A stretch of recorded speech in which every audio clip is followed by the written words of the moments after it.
Training is important. Yes.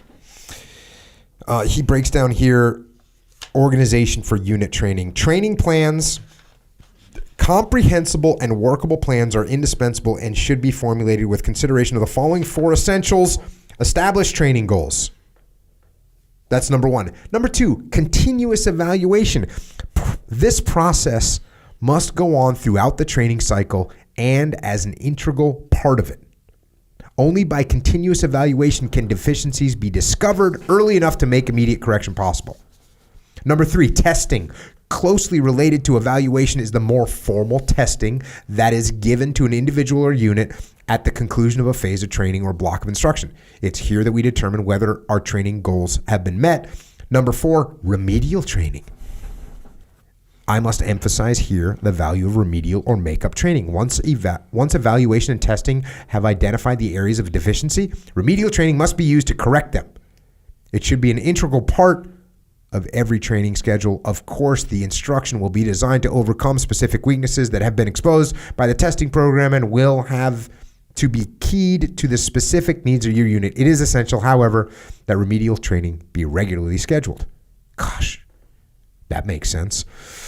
So those are the 4 things: established training goals, continuous evaluation, testing, and remedial training. Were there tests at each phase of Top Gun as you were going through the training? Yeah, absolutely. What was an example of a test? The most common test that we give is that we'd want to make sure the students understood the mechanics of a system. So how a missile system worked, how the targeting system worked, how the radar system worked. We wanted to make sure they understood the mechanics of it before they used it in practical terms. It probably isn't too much different than your experience of understanding how the radios worked before you were using them in the field. Right. You had to understand HF propagation. Yeah, you did. You had to understand the ionosphere. You absolutely did, because what would happen is you were going to find yourself in a position, and this is me, I don't know, I wasn't in that position, is if you're in a particular geography, a particular place, and talking to a particular other person, some radios are going to work better than other radios. This is and true. you might need to know, hey, you know what? We're like in the bushes here, or in the wilderness, or in the jungle. This radio doesn't work here. It doesn't penetrate through this thing. So there's a million different examples of that. If you get that out of order and you just work, you learn how to maneuver the system. Like my cursor moves it here, and I move my cursor on the display here, and you don't actually know what's happening to the mechanics behind that, you're going to start making mistakes inside in specific settings. Oh, it worked here, so it must work everywhere. Like, no, it doesn't work everywhere. This environment is optimized for here. This environment, it doesn't work at all. And if all you know is the mechanics and not what's happening behind it, you actually can't apply it when it matters the most. You know what that made me think of? The book Leadership Strategy and Tactics by me. Because I say that exact same thing. When I'm talking, I compare a leader to a woodworker and talk about the fact that, you know, when you're a leader, you got to know the different tools, but then if you're a woodworker, you got to know the different tools. And then you got to know the different types of wood. And then you got to know how to apply those different tools to different types of wood. And then you got to realize that even each individual piece of wood, a piece of pine is super soft, a piece of oak is super hard. You got to use those tools differently with those different types of wood. And then on top of that, each individual piece of pine is different. It has a knot, it has a rift, it has a cut, it has a split, and you got to know how to deal with that. So you got to understand the principles of the tools. I may regularly plagiarize the hell out of that book, by the way. Check. Talks about assignment of administrative tasks. He talks about when a unit is under strength. Reduced strengths must be offset by more efficient utilization of men and equipment. I got asked this question today by a client. Yeah, but we need more people. Guess what? Everybody needs more people. We got visited by a senior ranking officer in the SEAL teams when we were in Ramadi, and Leif likes to tell the story. The great officer, huge supporter, says, "Hey, what else do you need out here? Is there anything else you need?"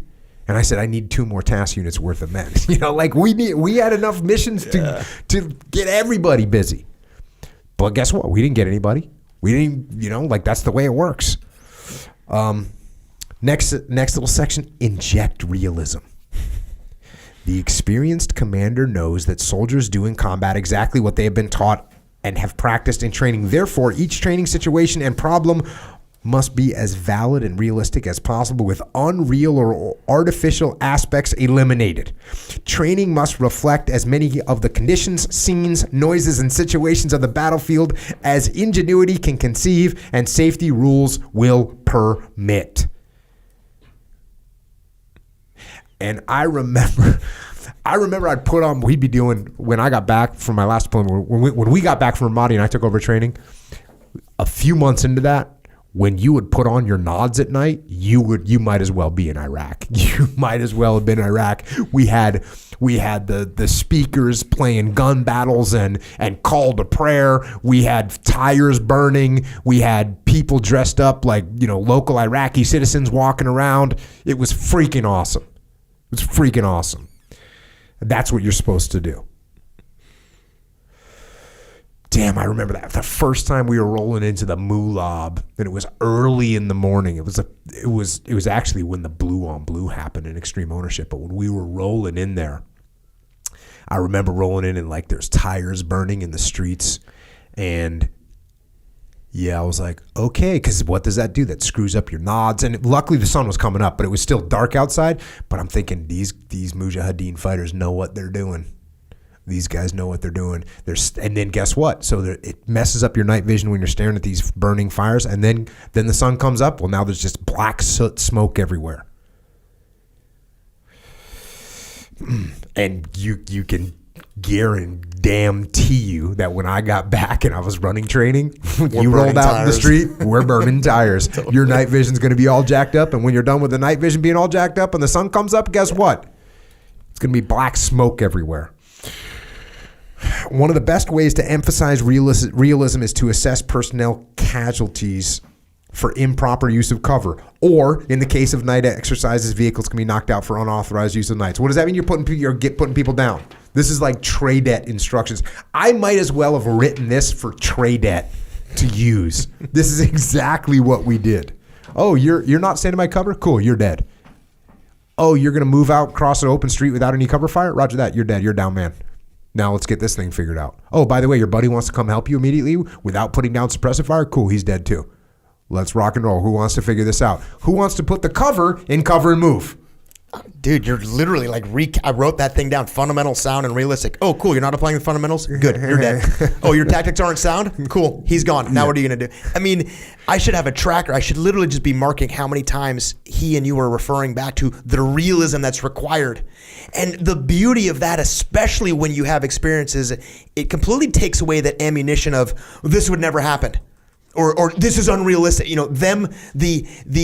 unwinnable scenarios, we go, well, this would never happen. Oh, really? Oh, cool. This would never happen? Watch this. Yep.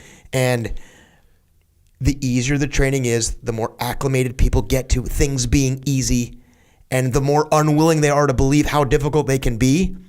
And when your training is realistic, how many times have you told me and everybody the story of Seth's first firefight? Mm-hmm. And the guy's like, wow, how many firefights have you been in? You must be. And he's like, it was my first one. That was my first one. That comes from fundamental, sound, realistic training. Yeah. And putting that guy in a position where I might not be able to I don't know what the scenario, I can't recreate this scenario. I don't know exactly how it's going to play out, but I do know what it's going to be. I do understand how this is going to reveal itself. And the only way to prepare for that is fundamental, sound, realistic training over and over and over again. Emphasis on night training. Self-sufficiency and confidence are key factors in developing a unit's capability for night operations. And this was just, not going to spend a bunch of time on this because now we've got night vision. But what is more important? What are we talking about? I'm not talking about night vision versus not night vision. What I'm talking about is put your troops into hard training situations. That's what you need to do. Put your troops into the most difficult of situations. Because when you're used to fighting at night, pre-night vision, if you're used to fighting at night, number one, yes, you get used to it. Number two, fighting at the day becomes easy. It makes fighting at the day become easy, and it also gives you a potential advantage if it just so happens that your competition isn't willing to put in the hard training at night. Good. Mm-hmm. You're going to dominate. Same thing here. Inclement weather training. I got to read this one, though, because it's funny. Adverse weather will inevitably be encountered in combat and will give rise to problems that can best be solved by experience. It will have an impact on mobility, on maintenance of vehicle and equipment, on observation, on the availability of tactical air support, and in fact will hinder tactical operations in every conceivable way. Adverse weather conditions can be turned into an asset during battle, however. Boom, there you go. So we're already, look, bad weather, good. Commanders should take every advantage of training under such conditions. Troops who have mastered the problems of operating effectively in spite of the weather can turn low visibility, extreme heat, biting cold, or heavy rain into tactical advantage against an enemy not so well adapted to these adverse conditions. So that's everything you just said. And then it's this.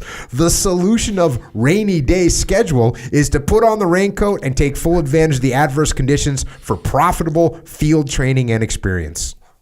Totally legit. You know what's fun? In the teams, when there's giant waves, like when a massive storm comes and there's massive just destroyer waves, it's like time to go out and do surf passage with the Zodiacs and just get annihilated. It's so fun. And they do that with Bud students. The waves are freaking just giant. Cool. Get your boats. You're going to do surf passage, or sometimes get your swim. In the teams, it was, hey, rig up the Zodiacs. We're going to go get some experience in this stuff. That's what absolutely you have to do. If you're in the teams and there's big waves in Coronado or Virginia Beach and you're not getting jocked up to go get some, you're wrong. Get your platoon together and get them out there getting after it. Cross-training for flexibility. Cross-training is vital to any organization. When your personnel are trained in several jobs, you have achieved depth and capability that may well split the difference between success and failure in combat. Of course, needless switching of personnel from one job to another is harmful. So cross-train, but that doesn't mean you switch them completely. Training personnel in duties other than their primary MOS, however, will increase your peacetime efficiency and subsequent combat effectiveness. It will also make the individual a more valuable asset to the Army, increase his pride and self-confidence, and may well help him qualify for promotion. Boom. A little time spent cross-training will be amply rewarded in the increased overall effectiveness of your unit. Everyone will benefit. Not the least, you as the commander. He throws that in there. Every once in a while, he's got a little ego that slips out. Every once in a while, we hear it.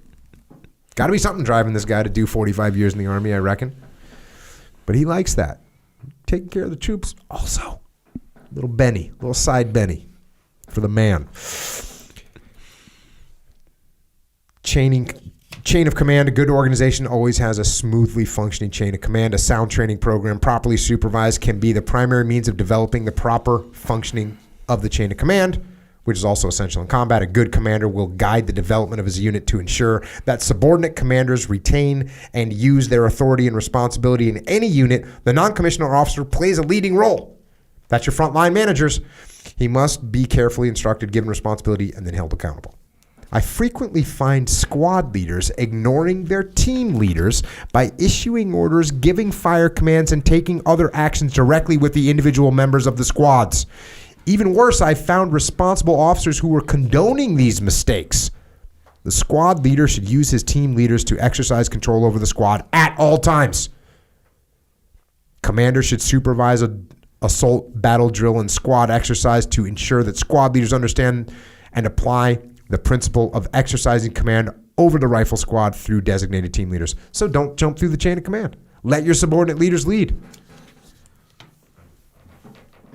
Self-sufficiency and confidence. Confidence to fight semi-independently under conditions of decentralized control is developed by training exercises.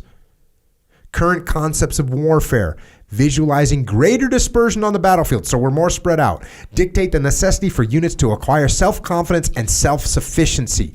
These aspects can be developed in most tactical exercises and can be furthered through realistic use of active aggressor forces. Force-on-force training. That's what we want to do. Ranger-type operations also instill confidence and show the need for self-sufficiency. When out of physical contact with friendly forces or beyond the range of mutual fire support, so we're not covering and moving anymore, the isolated unit becomes a problem.